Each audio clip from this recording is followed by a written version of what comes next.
আমরা জানি বেশি কিছু কিছু লোক ব্যতিক্রমী জীবনযাত্রা চালাতে চায়, বিভিন্নভাবে অর্থনীতির দিকে ধাবিত হচ্ছে। আমি ওনাদেরকে হুঁশিয়ার করে দিচ্ছি যে এখনো সময় আছে, একটু সাবধান হয়ে যান। এবং যারা ড্রাগ মাফিয়ারা আছেন, ড্রাগের সাথে যুক্ত, এখনো সময় আছে, তাড়াতাড়ি নিজেদেরকে সামলিয়ে নিন।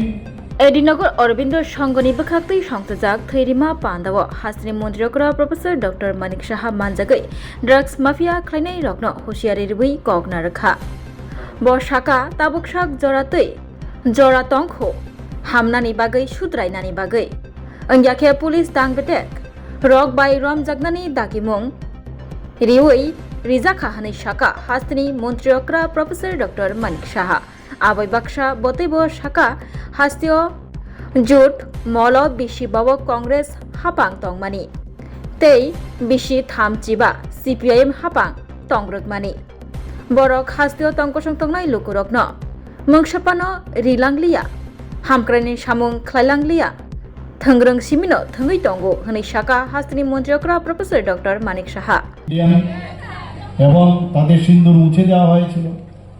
একজন হয়েছে আমাদের 25 জন ইন্ডিয়ান আর একজন নেপালের। প্রধানমন্ত্রী বলেন যারা জাস্ট হানিমুন করতে গেছে অল্প বয়সের মেয়েরা, তাদেরকে দেখে দেখে ওনাদের সামনে তাদেরকে গুলি করে ওনাদের স্বামীকে হত্যা করেছে। উনি বলেছেন যে আমি ছাড়বো না, এবং সেটা অপারেশন সিন্দুর নাম দিয়ে সেই কাজটা করেছে। আজকে সারা পৃথিবীতে মানুষ বুঝতে পেরেছে। বারবার মাননীয় প্রধানমন্ত্রীজি যে কথাটা বারবার বলছেন, আমরা পাকিস্তানের যে সাধারণ মানুষের বিরুদ্ধে আমরা যুদ্ধ করছি না, টেররিস্টদের বিরুদ্ধে আমরা যুদ্ধ করছি। এখন আবার নতুন করে সে আগের পুরনো যে কথাবার্তা যেটা বলা হতো যে পরমাণু যে ব্ল্যাকমেলিং করার চেষ্টা আবারও করা হচ্ছে। আমেরিকার বসে সেটা ওনারা বলছেন। ব্ল্যাকমেল, মাননীয় প্রধানমন্ত্রীজি সেদিনও বলেছেন ব্ল্যাকমেল আর চলবে না, আর ট্রেড এবং টেররিজম দুটো একসাথে চলবে না। রক্ত এবং জল দুটো একসাথে চলবে না। যা বলেছেন তাই করছেন। এখন দিশেহারা পাকিস্তান, কোথায় যাবেন? পুরো দেশটাকে তো বিক্রি করে দিয়েছে বিভিন্ন যে দেশের কাছে। সেখানে খাওয়া দাওয়ার অবস্থা ভালো নেই, জিডিপি রেট খুব কম, সেখানে খাদ্য নেই, বিচ্ছিরি অবস্থা। আর এখন আমাদের দেশ আজকে সেই জায়গায় কোন জায়গায় চলে গেছে। আমরা আজকে চতুর্থ যে ইকোনমিক্যাল যে গ্রোথ, চতুর্থ স্থানে চলে এসেছি, 11 থেকে চতুর্থ স্থানে। আমরাও ত্রিপুরার, কিন্তু আপনারা সবাই জানেন কত মানদণ্ড আছে, প্যারামিটার, সেগুলো দেখে আমরা বুঝতে পারি আমরা স্টেট ঠিকভাবে চলছে কিনা। জিএসডিপির কথা যদি বলি, নর্থ ইস্টার্ন রিজনের মধ্যে আমরা এখন সেকেন্ড হাইয়েস্ট। একটা ছোট রাজ্য, সারা ভারতবর্ষের মধ্যে তৃতীয় ছোট রাজ্য। নর্থ ইস্টার্ন জোনের মধ্যে এত বড় আসাম বা অন্যান্য আরও প্রদেশ আছে, 8টা অষ্টলক্ষ্মী নাম দিয়েছে, তার মধ্যে ত্রিপুরা এখন সেকেন্ড পজিশন। পার ক্যাপিটা ইনকামের কথা যদি বলি, ত্রিপুরা এখন সেকেন্ড স্টেট। তো সব দিক দিয়ে আমরা উন্নতির দিকে আমরা চলছি। এখানে আমাদের যে লক্ষ্য, যে আগামী দিনে যে থার্ড পজিশন অর্থনীতিতে আমরা আসবো, সেটা নিশ্চয়ই হবে।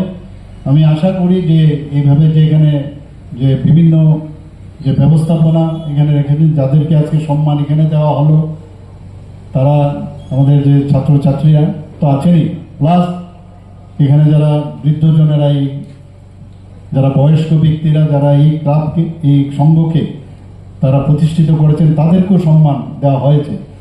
একটা সমাজের মধ্যে যখন বড়দের সম্মান দেওয়া হবে, তখনই কিন্তু বড়রাও নিজের ছোটদেরকে সম্মান দেবে। সম্মান কিন্তু এইভাবে আনা যায় না, গায়ের জোরে সম্মান আনা যায় না। এবং সেটা আনুষ্ঠানিক যেন না হয়, সেটা সবসময় যেন হয়। তবেই আমরা একটা পরিবেশ, একটা সমাজ পরিবর্তনের মাধ্যমে আমরা সমাজ গড়তে চাই, আমরা ক্ষমতায় থাকতে চাই, সেটা সম্ভব হবে। রাজনীতির কথা যদি বলি, আজকে ঋষি অরবিন্দ যে ভাবনা চিন্তা, সেই কাজটা কিন্তু আমরা আজকে দেখতে পাচ্ছি সমস্ত জায়গার মধ্যে মাননীয় প্রধানমন্ত্রীজি এবং আমাদের সরকার, বিজেপির নেতৃত্বাধীন সরকার, আমরা চেষ্টা করছি পণ্ডিত দীনদয়ালজির বিষয়ে আমরা এবং ডক্টর শ্যামাপ্রসাদ মুখার্জি যে বিষয়গুলো আমাদের সামনে রেখেছেন, এবং আজকে আমাদের যে ভারতরত্ন অটলজির আজকে প্রয়াণ দিবস, এবং উনি যে কথাগুলো বলেছেন সেইগুলো মাথায় রেখে আমাদের সরকার, কেন্দ্রীয় সরকার এবং আমরা ত্রিপুরা সরকার সেভাবে আমরা চলছি। এবং এখানে জাতি জনজাতি ওদের সবার যাতে সবকা সাথ সবকা বিকাশ, বিশ্বাস আর তার প্রয়াস, সেই মূল মন্ত্র নিয়ে আমরা চলছি। এখানে হর ঘর তিরঙ্গা প্রোগ্রাম এত সাকসেসফুল হয়েছে। এক একটা স্লোগান মাননীয় প্রধানমন্ত্রীজি যেভাবে দেন তার মধ্যে নিজেকে কানেক্ট করার যে বিষয় সেটা আসে, আমাদের ফ্ল্যাগের সাথে আমাদের যে আত্মিক যে সম্পর্ক সেটা চলে আসে। এই হর ঘর তিরঙ্গা 100% সাকসেসফুল হয়েছে। আমাদের মাননীয় প্রধানমন্ত্রীজি আরেকটা স্লোগান দিয়েছেন, যখন 75 বছর পূর্ণ হলো আমাদের স্বাধীনতা, যে প্রতিটা গ্রামে আমাদের যারা 75 সীমান্ত গ্রাম বীরো কা নাম, এই একটা স্লোগান দিল। আমরাও সারা ত্রিপুরার মধ্যে বিভিন্ন জায়গার যে ফলক বানিয়েছি, সেই জায়গার মধ্যে বহু লোক আমরাও জানি না যে কেউ আমাদের দেশের জন্য বলিদান হয়েছেন, কেউ আত্মবলিদান হয়েছেন দেশের সার্বভৌমত্ব রক্ষার জন্য, তাদের নাম আমরা লিখেছি ওখানে। এটা চলতে থাকবে। এই যে বিষয়গুলো সাংঘাতিক বিষয়। আজকে মাননীয় প্রধানমন্ত্রীজির মতো একজন ব্যক্তি, আমাদের একজন গার্জিয়ান, সত্যি এক এক সময় অবাক লাগে। আমরা সবাই জানি মেরে মাটি মেরা দেশ, মাননীয় প্রধানমন্ত্রীজি বলছেন। আমরা এই মাটির উপর দিয়ে আমরা যাই, কিন্তু মাটির সম্পর্কে আমাদের মাঝে মাঝে ভুলে যায় কার উপর আমরা মারিয়ে চলছে। মাকে স্মরণ করার জন্য উনি বলেছেন মেরে মাটি মেরা দেশ। তো এই যে দেশের জন্য, নিজের সার্বভৌমত্ব রক্ষার জন্য যেভাবে আমাদের মাঝে মাঝে আমাদের, এটা কিন্তু নিজেদের ফ্যামিলিই হোক, নিজেদের পাড়াই হোক, বিভিন্ন সংঘ বা ক্লাবের এরিয়াই হোক, মাঝে মাঝে শান্তির জন্য কিন্তু শক্তিও প্রদর্শন করতে হয়। অনেক সময় মনে করে কিচ্ছু হবে না, কিচ্ছু হবে না, মানে গলার শিরা ফুলিয়ে ভালো ভালো জোরে কথা বললেই যে কিছু হবে সেটা নয়। Action is always better than words. আমরা সেই কাজটা করছি আমাদের সরকার। আমরা জানি বেশি কিছু কিছু লোক ব্যতিক্রমী জীবনযাত্রা চালাতে চায়, বিভিন্নভাবে অর্থনীতির দিকে ধাবিত হচ্ছে। আমি ওনাদেরকে হুঁশিয়ার করে দিচ্ছি যে এখনো সময় আছে, একটু সাবধান হয়ে যান। এবং যারা ড্রাগ মাফিয়ারা আছেন, ড্রাগের সাথে যুক্ত, এখনো সময় আছে, তাড়াতাড়ি নিজেদেরকে সামলিয়ে নিন। এবং ভালোভাবে চলতে গেলে যা যা দরকার এই সরকার সেই শক্তি কিন্তু প্রয়োগ করবে, এতটুকু আমি বলতে পারি।